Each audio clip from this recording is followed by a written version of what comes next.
Hey, everybody, it's Dr. A, Steve Alexander. It's Tuesday, January 9th. You're listening to the award-winning RotoWire Fantasy Basketball Podcast brought to you by Underdog Fantasy. I'm here with Noah Rubin, my former colleague from Roto World, and we're going to bust through a bunch of news from a pretty busy and sad Monday night, and let's get to it.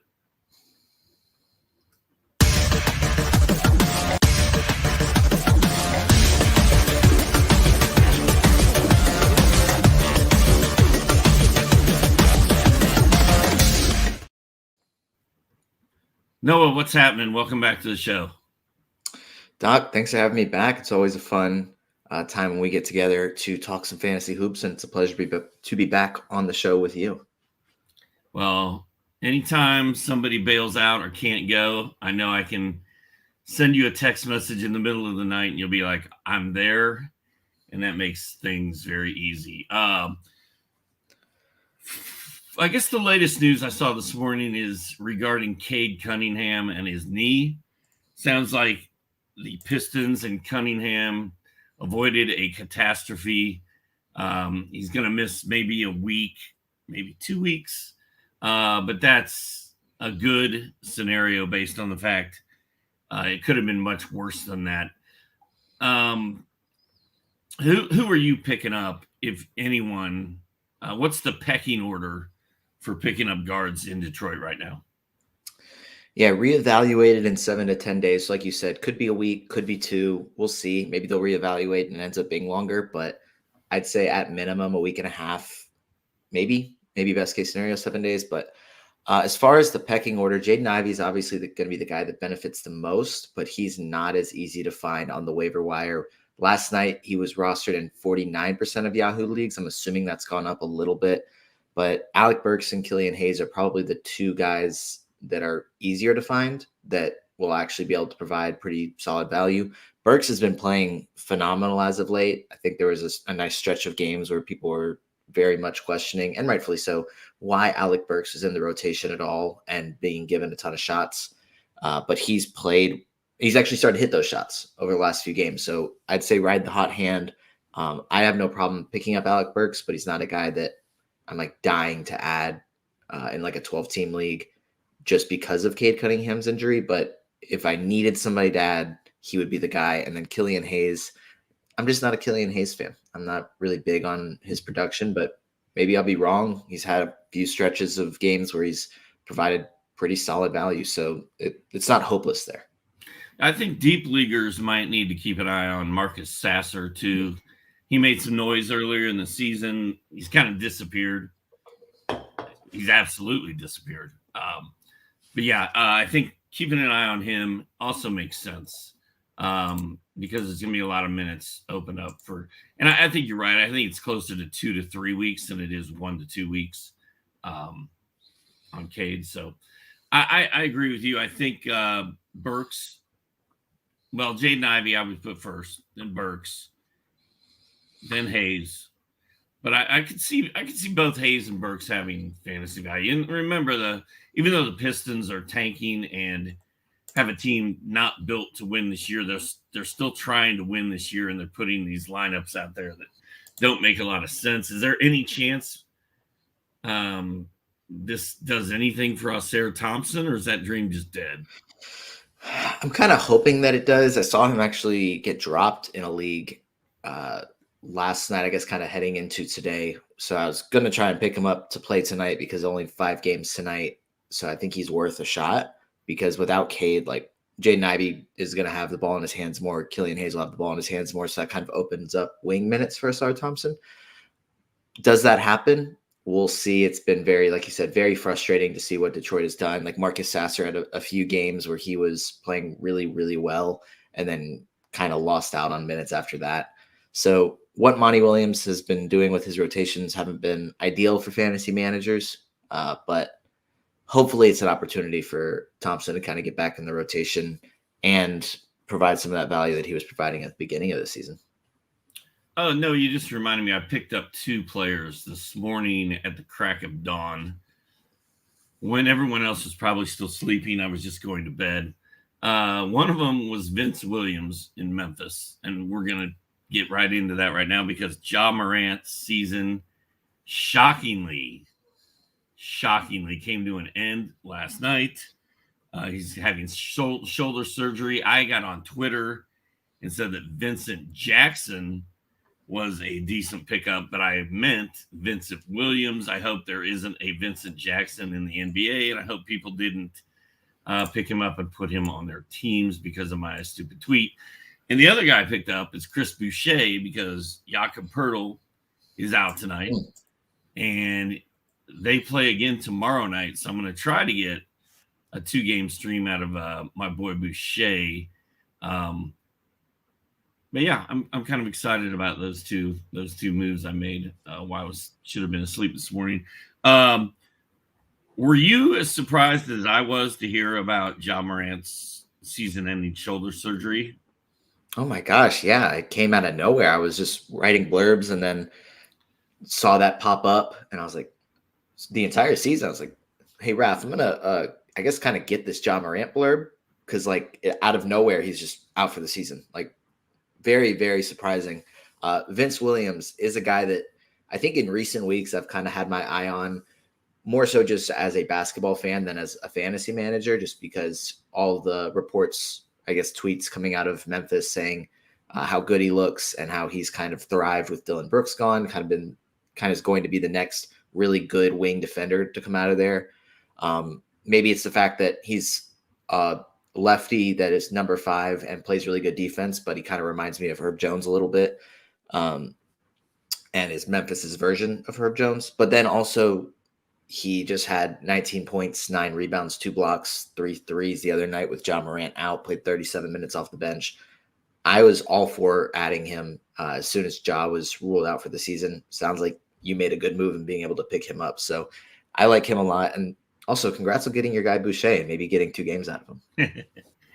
Well, if Poeltl was playing, I would not be messing with Boucher. So, but Boucher got good minutes the other night, played pretty well the night. I think Poeltl got hurt. And so going back to Memphis, though, is Luke Kennard a thing now? He was the guy that moved into the starting lineup when Ja Morant missed that first game, but the minutes weren't in his favor. He only played 22 minutes. Vince Williams played 37. He might be kind of a thing just because he did get the starting nod, and we know he can get hot. Like, even if he only plays 20 minutes consistently, he'll have games from time to time where he knocks down 4 threes in the first quarter, and they're like, okay, we'll give him more minutes, ride with the hot hand a little bit. But the consistent production, I'm not sure it's there. I think they will favor Vince Williams. But if you need threes, he'll be in the starting lineup and should get plenty of shots. What about Ziaire?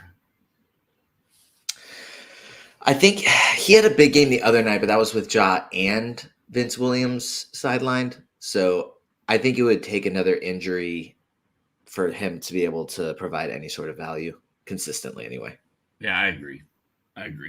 Well, let's pour one out for Ja Morant, man. That was what a tough year, and you gotta hope, we have to hope that mentally he comes out of this okay, because he was already devastated by the 25-game suspension, and he finally gets back.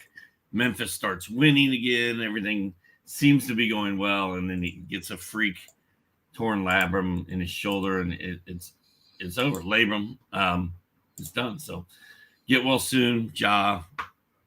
Peace out. The other shocking, there were 2 night-ruining moments last night for me. And the first one was Tyrese Haliburton basically did the splits.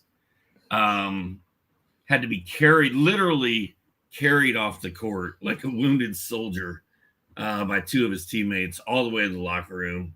Had a towel over his head. At first, nobody was sure if it was groin, hamstring, knee. Some of my buddies in Indy were like, oh my God, it's his knee. Well, they're reporting that it's a hamstring, and it's a hamstring strain. Now, what they're going to do is look at it with an MRI and hope that nothing is torn.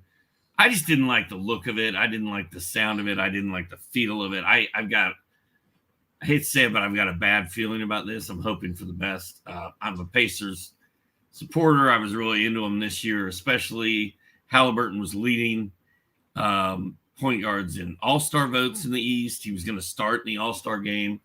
At this point, I'll be surprised if he even plays in the all-star game. But where are you with his injury? Are you like, I need more information before I'm going to panic? Are you racing to pick up TJ McConnell at all costs? Where are we at? Yeah, it didn't look good at all. Like, neither of us are doctors, so we don't know exactly how long he'll be out, but I would imagine like multiple weeks would be best case scenario, and that there's certainly a chance that the next time he plays basketball is after this fantasy season is over, but we don't really know for sure yet. We'll hopefully get better information at some point today, but like you said, they called it a strained hamstring.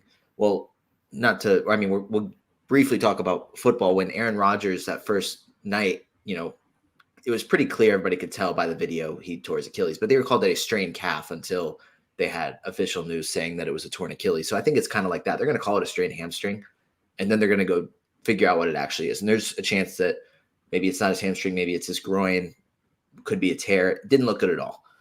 But yeah, TJ McConnell's the clear ad. Andrew Nembhard is another guy that should provide some sneaky value, but McConnell's the main guy. I, in a couple leagues, submitted waiver claims for him in leagues that have free agency bidding.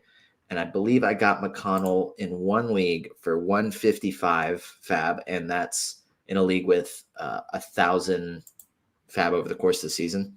And then in another league, I didn't get him because somebody used 353.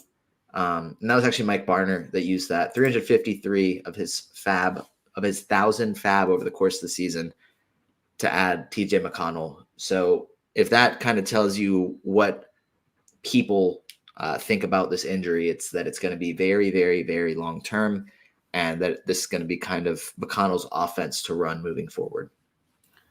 Bold on McConnell. I agree. I love TJ McConnell if Ty Haliburton is not in Indy. I think Nembhard gets a bump. I think Nesmith also gets a little bit of a bump. I'd be more of a Nesmith guy if he did anything besides score. I just feel like he's sort of a one-dimensional guy. But anyway, how about that Pacers comeback win against Boston? Deni Mathurin hit a couple free throws late. I picked Mathurin up in a couple leagues a couple weeks ago. He's hit double figures in 8 straight games scoring wise. He's had 20 plus points in 4 of his last 6 games. And now with Ty Haliburton down, I think Mathurin is going to continue to score for the Pacers. Like I think he's a great pickup right now too. Yeah, I agree. Even before Haliburton got hurt, he was kind of starting to play better, score better. He started off the year in the starting lineup, but it just wasn't working out as well. So then he got moved to the bench, and now he's finally starting to be, I guess, kind of the player that we imagine he would be heading into year 2. So yeah, he'll certainly benefit because they'll need all the help they can get to kind of make up for Haliburton's offense. I mean, they're not going to be able to replicate it at all, but you're talking about the highest scoring offense in the league, and now taking out the facilitator, the leading scorer. So anybody that can step up will be great, and I'm sure Mathurin will get plenty of shot opportunities to do that. Yeah, I think I'd rank Pacer pickups as TJ McConnell first, Mathurin second, Nembhard third, Nesmith fourth. I like that list. Kevin Durant has been playing again for the Suns, and he's been on a minutes limit, which is kind of hilarious since he's playing like 31 minutes a game, even on the minutes limit. But so the big 3 for the Suns played together last night. No, would you care to guess how many games Brad Beal, Kevin Durant, and Devin Booker have played together this season? I think it's like 6. Yeah, that's it. Oh, let's go. I didn't know that for sure. I was guessing. I told you I wasn't going to throw you any curveballs. I guess I kind of lied, but I wasn't looking for you to get it right. I was going to shock you. When you said 9, I was going to be like, no, it's only 6. I should have overshot it. You're right. I should have done that. That's on me. 6 games together is all we've gotten. And then last night, they get blown out by the Clippers. The Clippers are just rolling people right now. Where are you with the Suns as far as the playoffs go? I mean, is this team, do they have what it takes? Could they somehow get hot and win the East? I mean, win the West? I think there's certainly a chance. I mean, it takes superstars. It takes players at least playing like a top 5 player in the NBA to be able to win a championship. And they have bare minimum 2 guys that are more than capable of that. There are certainly weaknesses on the team, but I think when you have Kevin Durant, Devin Booker, Bradley Beal, you get into a 7-game series.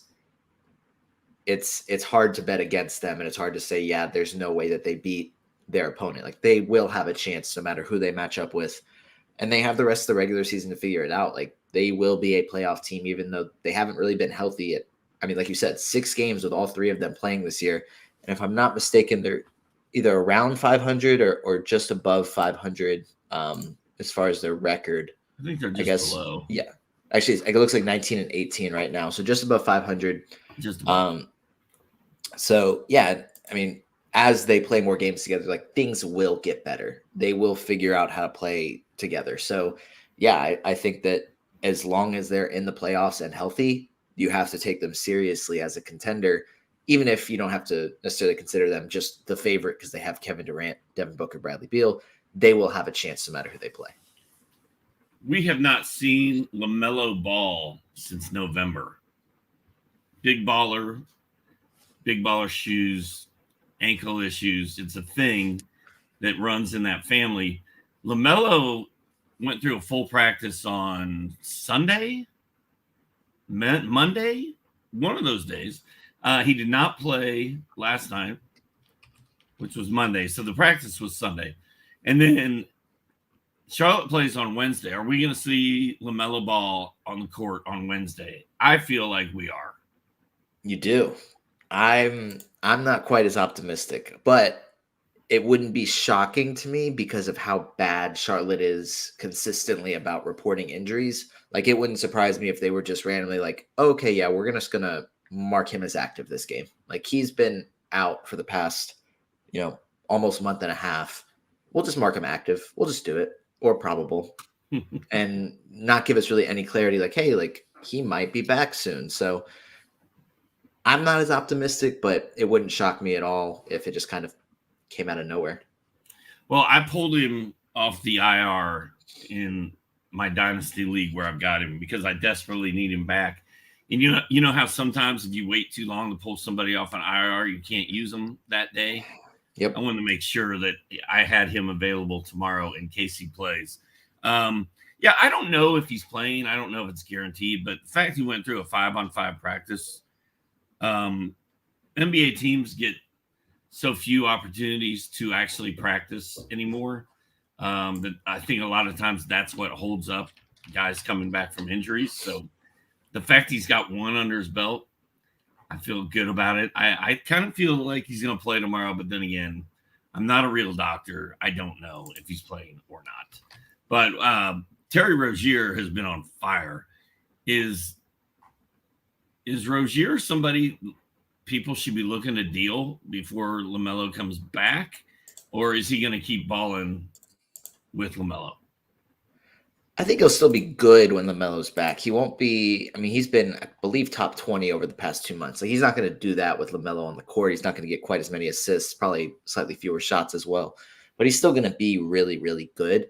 It's kind of hard to sell somebody on, hey, this guy's been top 20 over the past 2 months. But obviously he's going to lose out on that when LaMelo comes back and try and get fair value and a sell high on Rozier. If you can swing it and get somebody that is a top 25 producer for Terry Rozier just because he's producing at that level, I'd say go for it. But I wouldn't sell myself short just to move off Rozier just because LaMelo could be back soon, because we don't really know when LaMelo's going to be back. Like, it could be Wednesday. It could be a few more weeks. Who knows?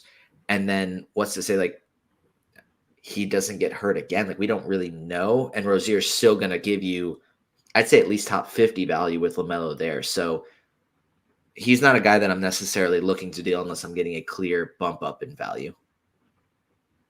I'm with you right there. No, Underdog Fantasy is the #1 platform for NBA Best Ball and DFS player pick'em contests. If you haven't tried Underdog yet, new Underdog users receive a first-time deposit bonus up to $100 and a free 6-month subscription to RotoWire with promo code RWNBA. That's promo code RWNBA. Visit underdog.com or download the Underdog app today and use promo code RWNBA to claim your free RotoWire subscription and deposit bonus. No, I'm not even gonna talk about an Underdog bad beat today. I'm gonna let it go. I do that every show. I'm just gonna move on with my life. We've had enough negative bad news on this episode already, talking about all the injuries. I think that's fair. You're exactly right. Let's look at a question over here. Speaking of, you and I were talking about a basketball player some people call Marky Dubs before we came on the air. Ian wants to know what is going on with Mark Williams. Do you have any idea, Noah? Because I don't. I think they actually gave an update. I believe it was yesterday, saying he would be out at least another week, which is great because they're just kind of saying, hey, we're not going to keep doing this whole doubtful out thing. He'll actually be out another week. Could it be more weeks after that? Yes. Could it be that he's back right after that? Yes. Like we were just talking about with LaMelo, the Hornets are not good at really providing clarity. Like that's just not what they do, which makes it difficult for us to kind of take the information and know exactly what to do with it. However, I mean, that's what we're getting, is that it's going to be at least another week of Nick Richards in the starting lineup. After that, we don't really know anything, but I would imagine that it's more time with Mark Williams out of the lineup. And, Nick Richards has been pretty serviceable as a fill-in. If you need a center and Charlotte's playing and Nick Richards is just sitting out there, he's been pretty good. He's decent with blocks. He's decent with steals. Pretty good with boards. Hits double figures in scoring. I kind of like him. All right. Back to this. Nikola Vucevic and Andre Drummond both had 21-point double-doubles for the Bulls last night. Is that the grand finale and last hurrah for Andre Drummond? Or does he keep doing this for another couple weeks? Definitely don't think it's another couple weeks. There's a chance that for their next game he gets another start, but I think it's definitely coming to a close. He played 23 minutes for the second straight game. Vooch played 25 minutes in his first game back off the bench, was on a minutes restriction, but then second game last night went to overtime, so he played all 5 minutes of overtime, logged 30 minutes. I think unless he comes back today and his body just doesn't respond well to playing 30 minutes, that could be the new minutes limit moving forward, which means he might be back in the starting lineup. Drummond could still see 20 minutes per game off the bench for a couple more games as they continue to ramp Vooch up a little bit. But no, I think this is kind of the beginning of the end for Drummond. It was very impressive that he had 21 and 15 in 23 minutes. Could he do that moving forward off the bench? I wouldn't bet on it, but he's one of the best rebounders in the league. He's certainly capable of it. But yeah, I think kind of the dominance stretch of games is kind of wrapping up now. It should be. And I know that there were people talking about trading him or trading for him last week. And man, if you could move Drummond and get something of long-term value for him, I think that would have been a sweet move to make. But it was fun while it lasted. I mean, he definitely put on a show and definitely showed that he's still got gas left in the tank. No, it's sticking with Chicago. We got good Coby White last night. 27.6 boards, 5 dimes, 10 of 19 shooting. It feels like it's either good Coby or 2 games of bad Coby. Like, where are you on Coby these days? Yeah, like you said, it's kind of nice. It's like stretches of good play and stretches of bad play. I think because I was writing his blurb last night, last 3 games, he's hit 12 threes. And like the previous 5 games before that, he'd only hit like significantly less than that. I think I don't remember the exact number off the top of my head. I don't want to make something up, but probably 2 to 4. Right, like significantly fewer threes, but now he's kind of back in rhythm. It's just kind of about riding the waves with him. Like sometimes you're going to get elite value, and then sometimes he's just really going to struggle, and that's just kind of where we're at with him right now. I mean, he's definitely a guy to roster. He's borderline top 100 on the course of the season, I believe. So yeah, you just got to kind of ride the wave and understand that sometimes it's just not going to go very well. I was looking through one of my leagues, and I was looking at draft results, and I drafted Coby White in like the 11th or 12th round. I was like, I don't think he's on my roster. I went and looked at it. And he's one of the guys I dropped early in the season to make a move. Not very proud of that. Now, on the flip side of that, I've got Coby White on my 30-team league, and he's one of my best players on that team. Yeah. So got that going for me. Staying in Chicago, final thoughts. I was shocked, I tell you. I noticed that Zach LaVine had 9 points in 36 minutes last night. So I guess the whole he's not going to play another game for Chicago thing is out the window. But is this simply showcasing that he's healthy so that they can trade him, or is he going to stay in Chicago? That's kind of hard to say, but I think it could also be showcasing that, hey, he's not going to come out here and just be a liability. Like, I wasn't able to watch this game because of the way that the networking works. I can't watch Hornets games on League Pass, so I wasn't able to watch this one.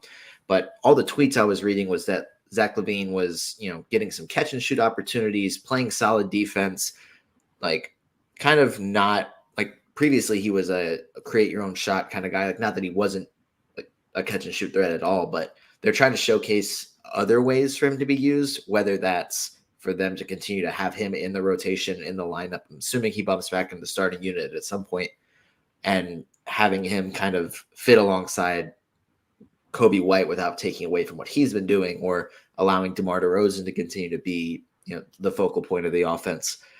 Showcasing those things to kind of help the team, but also, hey, if somebody is interested in trading for this guy, yes, he is still that guy that can average 25 points per game, or at least 20, but he can also adapt and play whatever role you need him to play and help winning basketball to try and entice teams to maybe want to trade for him. Is that what they are doing?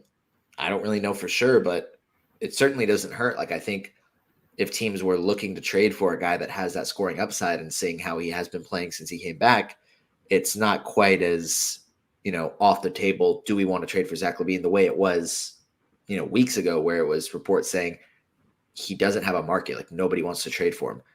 Maybe that's starting to come back a little bit. Yeah, I could see him ending up with the Lakers when it's all said and done. Oof, if they have the assets, I'm sure the Lakers are always interested in acquiring stars, but we'll see if they're able to put together a package for him. No, do you consider yourself to be a dynasty league guy? I do consider myself to be a dynasty league guy. Well, Cow Chad TTV would like to ask you a question. Not me, just you. I'm going to indulge him and let Noah answer this question. I really don't want to answer this question because that is a lot of stuff to give up for Ja Morant. But I assume this is dynasty. I have a time-sensitive opportunity to acquire a job because of an injury, and just want to know if 2 first-round picks, Jaden Ivey and Jalen Green, is too much to give up for Ja Morant. And then he goes on to say he's not sure how secure next season is for Ja. Like, is Ja going to play next year? I mean, I think Ja next year is fine. He's good to go. Yeah, the tweet, or I guess the report from the Grizzlies was immediately that he will be ready for the 2024-2025 season. So he should be back, should be good to go. I think if this is a points league, it's not too much to give up. But if it's a category league, that it might be close. It might be just a little bit more than I'm willing to offer. But again, or I guess the firsts, like what those look like also kind of matter. Is it a 12-team league or a 30-team league? Are they going to be early firsts? Are they going to be later firsts? I think I might still do that in a category league just because I'm pretty low on Jalen Green and I don't love Jaden Ivey either in Dynasty. But what those picks look like, I think kind of influences that trade for me. But points league, I'm happy to do that. Ivy Green 2 first for Jaws, worth it to me. Well done. Well done. Let's see here. Let's go through some more of this news and we'll answer some more questions here in a second. Chet, Holmgren, SGA both went for 30-something last night. Jalen Williams had 21, 7, and 10. The Thunder won again. Like, how fun is this Thunder team? Gosh, so fun. They have so much talent, so much, like a bunch more first-round picks. I don't know the exact number over the next however many years. So they're only going to add more and more talent. That's going to be confusing for fantasy managers in a couple of years. Just kind of figuring out, hey, this guy was providing top 75 value or whatever, but now, you know, they have all these other guys. Like, what's the rotation going to look like? What moves they make? They have, you know, all the opportunities. Like, they can do whatever they want to do. They can trade picks and get stars. They can just continue to draft and develop. It'll be interesting to keep an eye on, but yeah, a lot of fun. A lot of guys like Chet, SGA, and J-Dub is a very fun trio to watch. And they still have other guys that are playing well off the bench. So yeah, man, a lot of fun. And so many people were like, oh, Chet, he was out all year. I don't trust him. He's going to be hurt all year this year. Can't score. I don't know, man. Chet, I think Chet has shut almost everyone up. And this people keep you know, if you look at the rankings on RotoWire, Basketball Monster, any of these algorithms, Chet's a first-round player. Jason Tatum's like third round. And I'm like, I would almost rather have Chet than Jason Tatum. People are like, well, you're insane. But the numbers support it also. So I love the Thunder. I need to get some Thunder. I need to get some Thunder gear. Noah, can you tell I'm angling for a Skyline Chili sponsorship for this podcast? I've got my Skyline shirt on today. Got another one, it's much brighter and better that I'm going to wear next time until the people at Skyline send me some chili because we can't get it down here in the South where you and I live.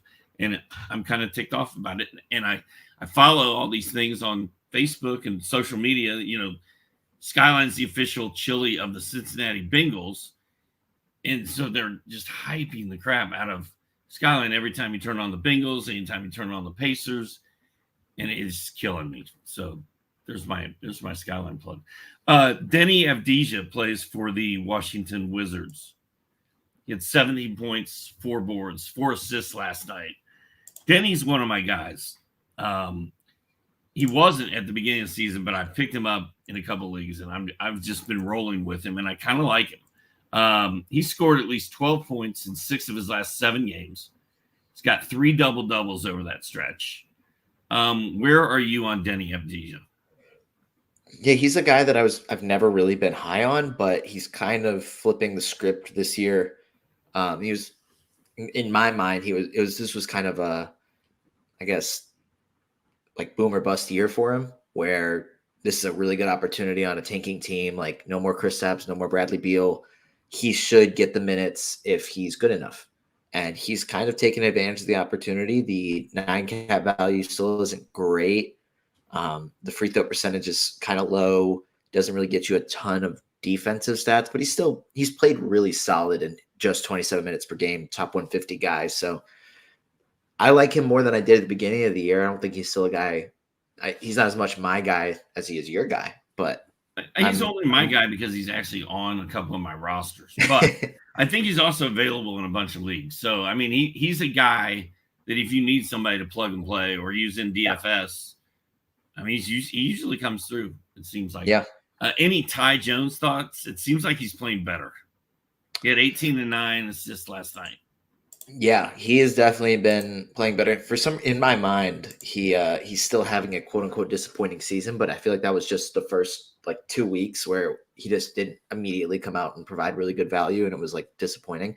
But he's now a 5th rounder over the course of the season, and he's still kind of trending upwards. I don't think he'll get much higher than that, but yeah, no, he's been awesome. So definitely a guy that if he was dropped, hopefully you're able to pick him back up because I doubt that he's on waiver wires anymore. But no, he's been really good, really consistently, kind of what we were hoping for, what we were imagining heading into this season. Now, his teammate Jordan Poole has been dropped in leagues. I have not looked up his availability. I just get notes from people like, oh, I cut Jordan Poole. He had 24 points, 5 assists last night. Looked a little better. I still think he's kind of a nutty guy. Like I don't know how well he fits in with the Pistons, but if Jordan Poole gets dropped in your league, are you picking him up or are you staying away? No, it's funny. I was the one that dropped him in one of my leagues. The only league I had him in, I dropped him. And that was, I can tell you exactly when it was. It must have been December 14th because December 15th, he had 30 points and 8 assists. And I remember distinctly remembering as soon as I dropped him, he started going off. And then he had a few other good games and then kind of slowed down the last few. His 24 last night, he scored 15 in the third quarter and then didn't play again until 4 minutes left in the fourth. It was really strange with the rotations where it's like, hey, this guy that you guys traded for this offseason hasn't played well the last 5 or 6 games, and now he's finally playing well. And then they just bench him in the fourth quarter. It was really weird. Was hoping that he'd get kind of an opportunity to build off that performance, like in the third quarter, keep it going, stay hot in the fourth, maybe get a win. That didn't happen. They play again on Wednesday against Indiana, not known for their defense, but will be a different matchup, probably with TJ McConnell instead of Tyrese Haliburton at point guard. We'll see if Jordan Poole can keep it going then. But yeah, it's been a lot of inconsistencies and overall very disappointing in comparison to what we were expecting. Yeah, I think if he gets dropped, I'm probably picking him up just to see what happens. He can turn around at any time. Tari Eason for the Houston Rockets has missed 4 straight games with a lower leg injury. Is he ever going to get healthy this season? Because every time he seems to get going, he gets hurt. Yeah, it's been pretty disappointing because we know how good he can be when he's on the floor. And even when he's been on the floor, he's been coming off the bench, kind of a limited role. It seems like it would have been a good opportunity for him to see a bunch of minutes with Dylan Brooks sidelined, and now he's hurt again too. So, yeah, I mean, hopefully at some point, but it's kind of hard to say that he'll be able to stay healthy with any sort of consistency. Just fingers crossed for him because we know exactly how good he can be. Yeah, I'm only holding on to him right now. I think if I've got an IL spot available, because I just don't know when he's coming back or if he's going to stay healthy. It's kind of sad. Do you stand with Jaime Jaquez? Are you in on him for the whole season? He had 14 points, 4 boards, 4 assists, 1 steal, 1 triple, 39 minutes last night without Jimmy Butler. I'm looking for bigger numbers than that when Jimmy's not playing, but I'm also not mad at him. I'm all about the Jaime Jaquez trade. Yeah, I grabbed him on the waiver wire in a league, and I haven't dropped him since. So he's been on my team for probably a month and a half now. Just been really, really solid. That's also a league that I have Jimmy Butler, so it's been kind of disappointing to have to deal with him on the IL or IR, just injured list, whatever you want to call it, depending on your platform. But Jaquez has made that a little bit easier. He's had some really good games. He's had some average games. I think, even though he's an older rookie, he's still a rookie, so he's not going to be quite as consistent as we hope. But yeah, no, he's a guy I'm all in on for the rest of the season. Even when the team is healthy, it's like he won't see 39 minutes when Tyler Hero and Jimmy Butler are playing, but 25 at least, sometimes 30 is very reasonable for him. And the value has been there, even if he doesn't dominate a specific category. He's just been a very solid player that's been able to contribute in multiple ways. So he's a guy that I'm keeping roster for the rest of the year, unless they get healthy and they totally do drop him from the rotation. But I don't really expect that to happen. Dude, he's become too big of a part. Like Spo loves him too much. The teammates love him too much. He doesn't look like a rookie out there. I mean, I don't see how he falls out. There's no way. Agreed. Is Lauri Markkanen a sell high player for you? No, he's not. He's a guy that I was high on coming into the year. I didn't expect him to be a first rounder, but he has been. And I mean, unless they made dramatic changes at the trade deadline last year, that kind of impacted him a little bit. But it was going from playing with Mike Conley to not playing with Mike Conley and not having like a real point guard to kind of fill in that role. now they kind of have too many point guards. They have Chris Dunn, who had 13 assists last night. Colin Sexton, not much of a playmaker, but another ball handler there. Jordan Clarkson's still there, obviously. Keontae George has been awesome as a rookie. So I'm not expecting any sort of drop-off, even if they make moves at the trade deadline. He's at least a top 15 guy for me the rest of the year. So, yeah, no, he's a guy that I'm not looking to sell high. I'm just keeping him on my roster. He's been awesome. Interesting, because I kind of feel like he is a sell high guy. The Utah Jazz are 18 and 20. Worried about them trying to make the playoffs. I'm worried about them tanking. I'm worried about Markkanen getting hurt again and getting shut down at some point. I'm kind of glad that, because Kamla and I have been shouting from the rooftops, like, sell high on Lauri Markkanen. I kind of like the fact that you are in the opposite corner, like, no, he's going to play all year, and I'm all in on him. I like that differing opinion being on the show. Well, I think also I'm not as concerned about them going for a tank at this point. At the beginning of the year and with the way they started, I did not have much hope for the Jazz, but they've kind of weathered the storm a little bit. They've won a bunch of games recently. I think 8 of their last 10, the 2 losses were in Boston and in New Orleans. I know that the 76ers didn't have, they did have Embiid when they played, or did they not?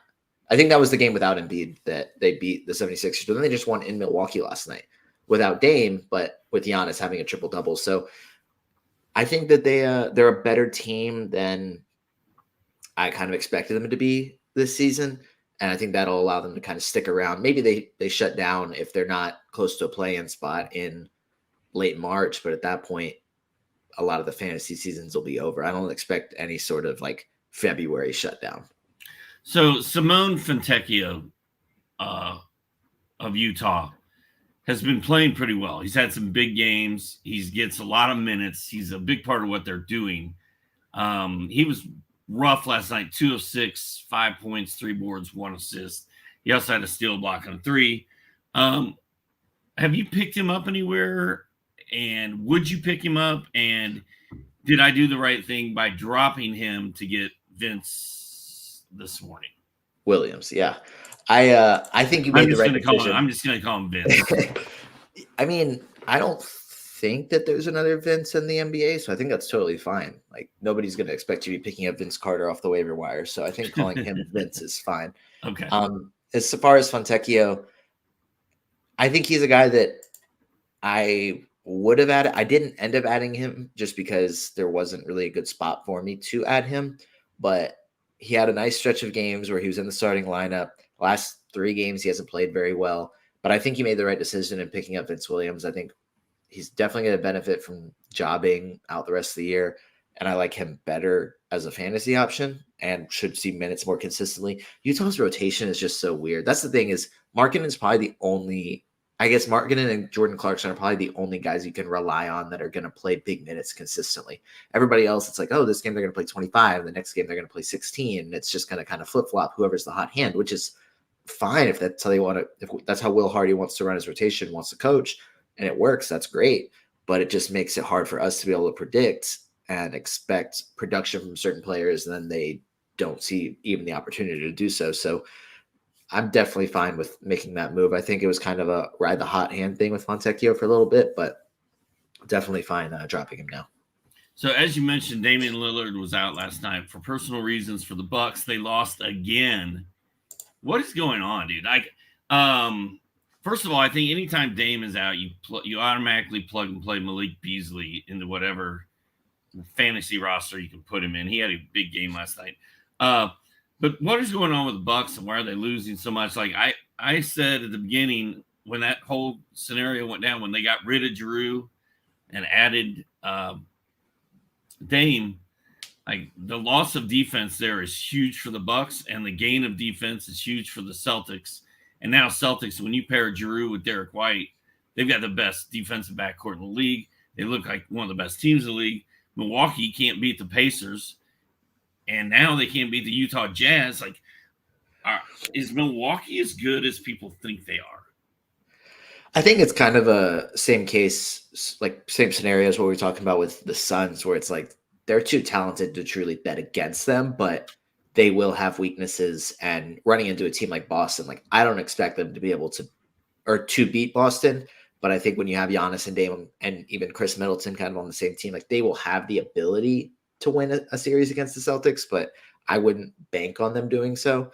But I think it's just kind of interesting the moves that they made. And I don't want to, totally make this about tearing down Adrian Griffin because but like I don't have a reason to do that, but hiring a first year head coach to coach a team that is expected to compete for a championship the next year just seems like not a smart thing to do. I mean, it could have worked out really well, but it hasn't so far. There's been, kind of messy situations where they were talking about players calling him out. So there's still time for him to improve, for the team to improve. But as of right now, it's been pretty disappointing so far. I think that's a team that will be too good during the regular season to be kind of a, lower than like a 3 seed. Like I believe they're still second in the East behind Boston, if I'm not mistaken. Yeah, they're 25-12. The 76ers are 23-12. So still second in the East. It's just been they've lost 4 of the last 5 games, so it's extra loud.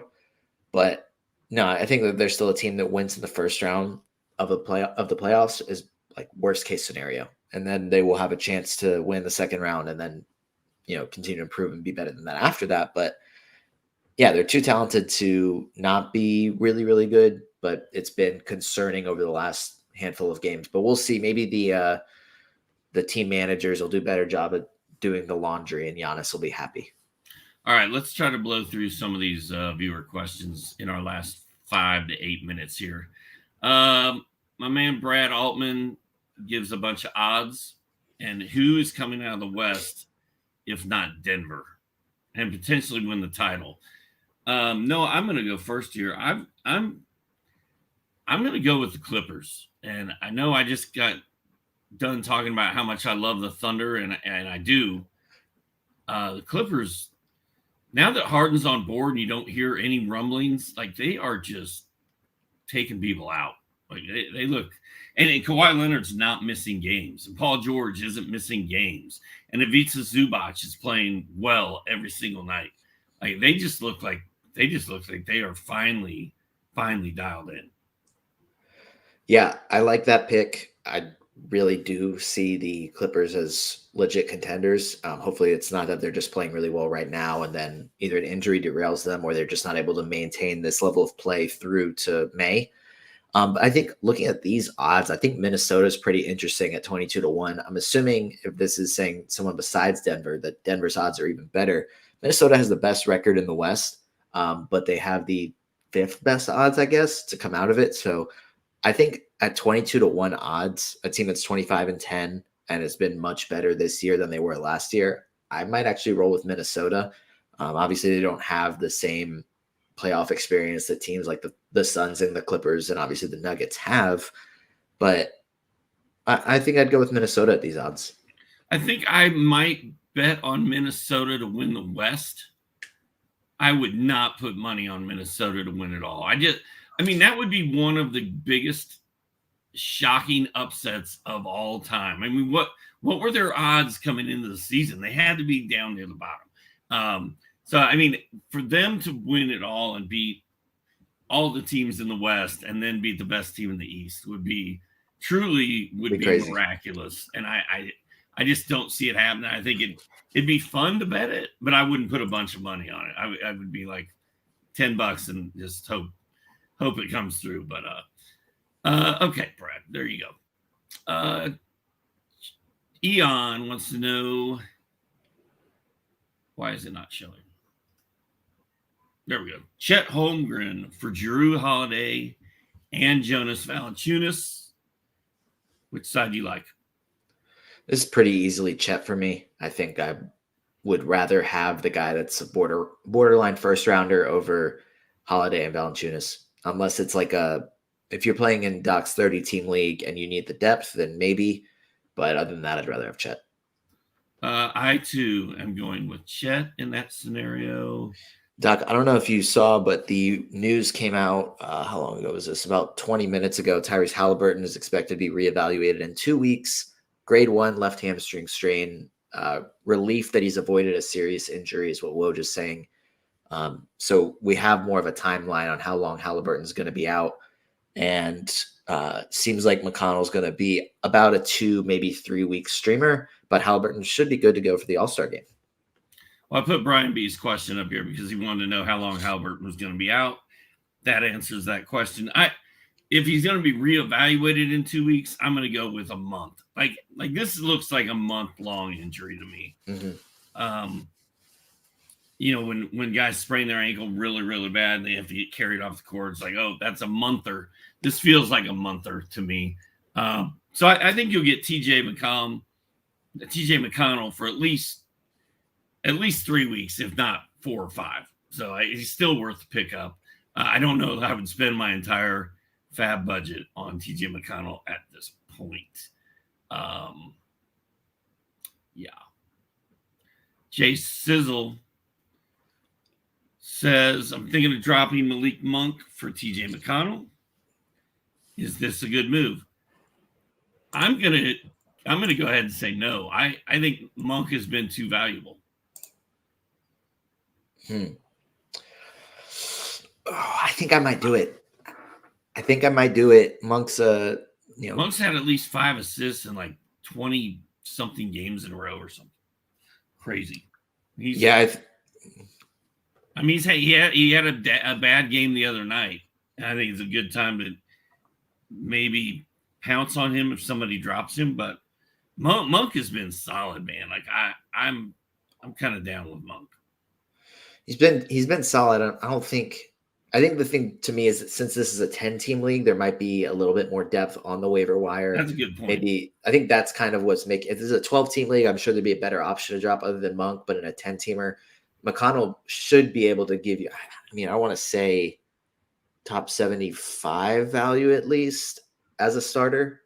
And if we're getting, we're guessing 3 weeks of that, I'd rather have 3 weeks of McConnell and then drop him and get somebody else, as opposed to Malik Monk, who's still very serviceable and a very good fantasy player, good for points, good for threes, good for assists. But I'd rather have the upside of McConnell, I think.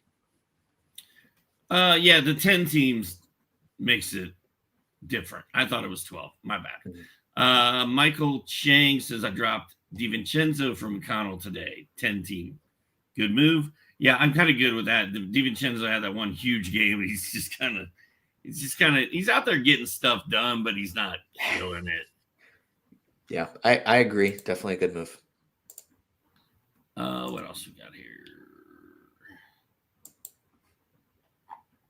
Oh, Cow Chad said, thanks for indulging me. I've spent all season pestering Noah. Let's see here. Lots of Hallie news up here in these where the questions go.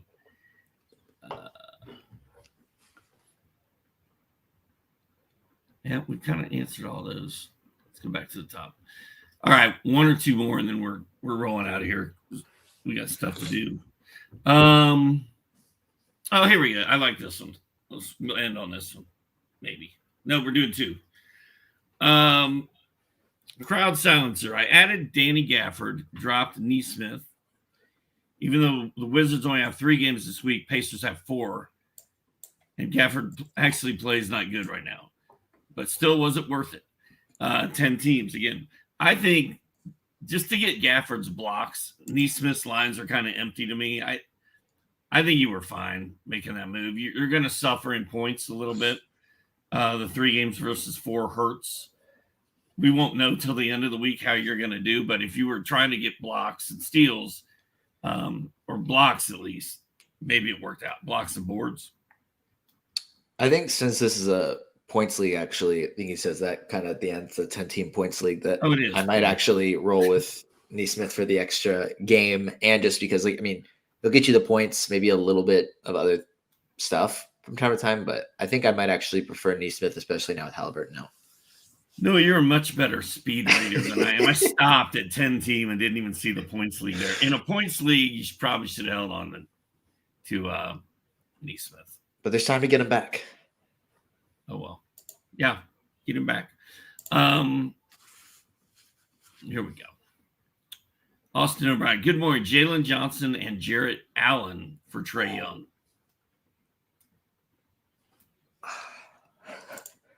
That's a fun trade. It is a fun trade. Jarrett Allen's kind of balling out. Jalen Johnson is sky's the limit.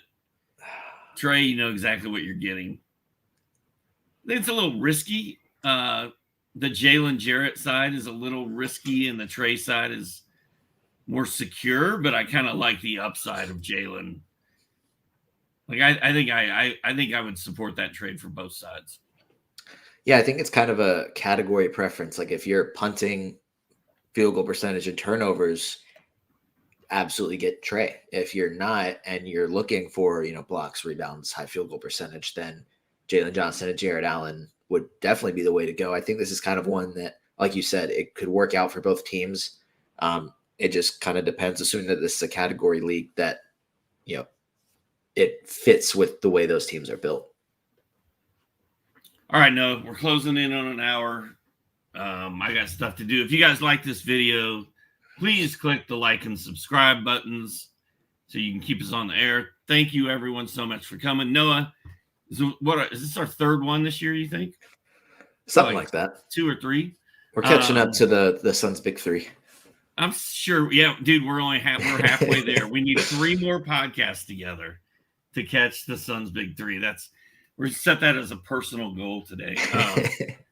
Anything you need to add? Anything we didn't talk about that you're dying to? Is there a hot pickup about that you need to share? No, I think we covered all the hot pickups with McConnell and Vince Williams were the 2 main guys that I like. So no, I think we kind of covered everything.